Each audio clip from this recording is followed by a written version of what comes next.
大家好，今日同大家介紹一間我每月必食嘅香港隱世粵菜。有時咧唔使下下都食鮑參翅肚嘅，如果大家想同屋企人同埋朋友簡單咁食餐新鮮足料、鑊氣十足嘅高質家常小菜咧，咁呢間餐廳就啱晒你啦。想睇鮑魚翅嗰啲咧，唔該轉台啊！今日我哋唔啱 channel 啊。點解話隱世咧？雖然呢間餐廳老闆係古天樂啦，但係其實佢完全冇做宣傳嘅。就咁開起呢個銅鑼灣摩頓台，對面就係中央圖書館啦，右邊咧就係教堂。其實平時呢啲咁神聖嘅地方咧，我哋真係好少嚟㗎。你都係啊，唔好扮嘢啊！好彩隔離都有間酒鋪，如果嚟食飯想飲香檳啊或者 Burgundy 咧，行2步就有啦。大家嚟睇下佢個門口咧，真係唔係行嗰啲富麗堂皇啊5星級酒店嘅 style 㗎。呢度算似翻咗屋企啦。平時屋企樓下管理員。我見網上嘅負評咧，一般都係話呢度明星效應啊、名人飯堂咁啦。但我覺得呢個理論係真係完全唔成立嘅。雖然我個人嚟講都覺得啊，釜山真係好 charm，但我哋作為食客啊，嚟得俾錢食嘢，跟住你啲嘢好食我先嚟㗎啦。你啲嘢唔好食嘅話先係邊個開啊？你俾翻錢我都唔會嚟啊！我今日決定要為呢個美食嘅公義平反一下。以下落嚟我食嘅菜式，大家匿埋眼抄作完就得啦。我已經食咗好多年㗎啦，唔好食你翻嚟揾我。今次咧，唔好食你揾翻釜山，唔好揾我，揾到冇咩用嘅。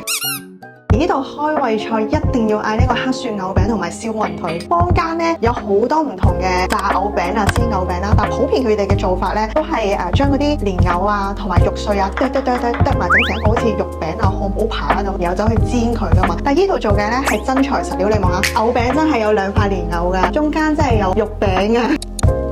哇！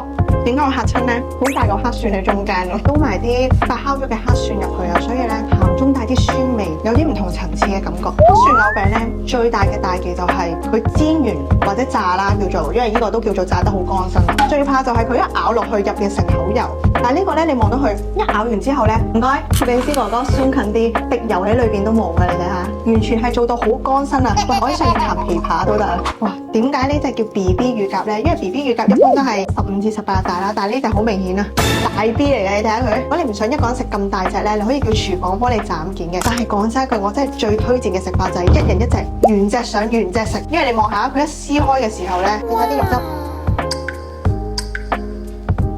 掹咗隻髀出嚟試下先。哇，個肉質咧啱啱好啊，最係夠熱㗎。出我條脷，食完個髀咧，最緊要就係飲啖肉汁。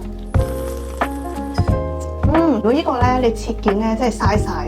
由廚房切完件再攞過嚟咧，個熱度同埋個 juicy 度完全唔係嗰回事，比翼雙飛，兩隻都俾我食晒。全港最肥嘅炸子龍江雞絕對冇之一啊！呢一度嘅炸子雞我敢話咧，一定係全香港我食過最好食嘅 top 3啊！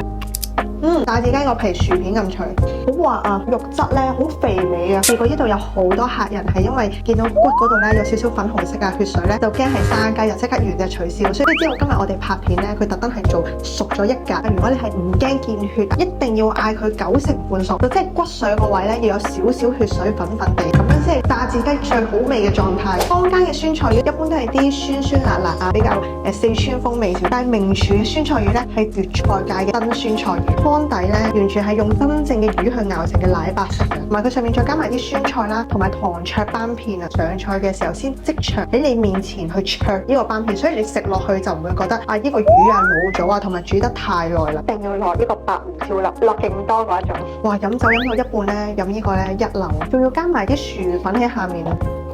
哇！蒸鮮嗰種感覺，好似由呢度咧飲完即刻升到上嚟呢度。哇！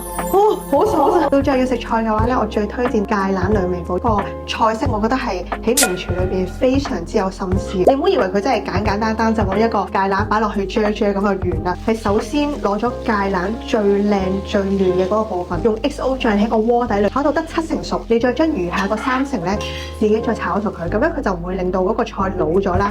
哇！聞到除咗係 XO 醬嘅香味咧，入面仲有好多呢啲葉絲啊！你唔好以為佢係裝飾品喎，芥蘭葉啦，佢將佢切成絲，然後再炸香佢，最後就淋喺面頭啦。所以咧佢就會有2重唔同嘅味道，所以叫芥蘭兩味煲啦。好香啊，真係！如果就咁用芥蘭葉咧，同埋啲 XO 醬啊去炒佢咧，可能會略鹹，所以佢上面加咗個肉鬆咧，我覺得係平衡翻 balance 翻成道菜啊！哇！傑哥！飲杯先，多謝你咁辛苦為我哋煮呢啲菜式啊！嗱，不過我哋有俾錢嘅，呢個唔係廣告嚟嘅。但傑哥，我可唔可以咧請教一下炸子雞呢道菜咧？係我平時嚟名廚真係超級忠實粉絲，我哋成日同朋友推薦呢道菜啊！佢哋覺得800幾蚊個炸子雞，平時出去買新鮮雞都係200-300蚊啫。一連串嘅工序，10個鐘頭以上嘅時間去整一隻新鮮嘅龍江雞，醃啦、烘洗啦、去雞、吊乾、去買嘅糖醋水，最少要5至6個鐘頭嘅風乾時間攞去炸第一轉。第一轉即係仲會炸第二轉嘅。冇錯，到呢個客要食嘅時候，我哋再去炸第二轉。因為第一轉炸咗嘅時候咧，令到佢啲雞肉收縮，令到佢肉汁鎖緊喺入邊。哇，好油淋淋。你睇下，到而家咧經過咗差唔多個半鐘嘅洗禮啦，你見到佢其實咧都冇話停好多油喺側邊嘅，你睇成個碟係乾㗎，我成隻手擺落去我都唔驚。唉，煮出到真係得一個位啦，真係太飽。如果要再推薦多幾個菜式俾大家咧，第一刀肉餅啦，呢個蝦醬蒸肉筋啦，豉油皇炒麵同埋5代同堂炒飯。其實呢度嘅餐牌咧，我反轉嚟我都識得背。古生如果要請經理咧，我可唔可以過嚟見工啊？其實今時今日食飯唔一定大魚大肉先好，一定要有鮑參翅肚先好嘅。雖然出邊好多新派粵菜啊、西派嘅粵菜啦，當見完咁多嘅花蝴蝶之後咧，其實你發現簡簡單單、平平淡淡就是福，食得舒服比起食得矜貴、食得貴更加重要。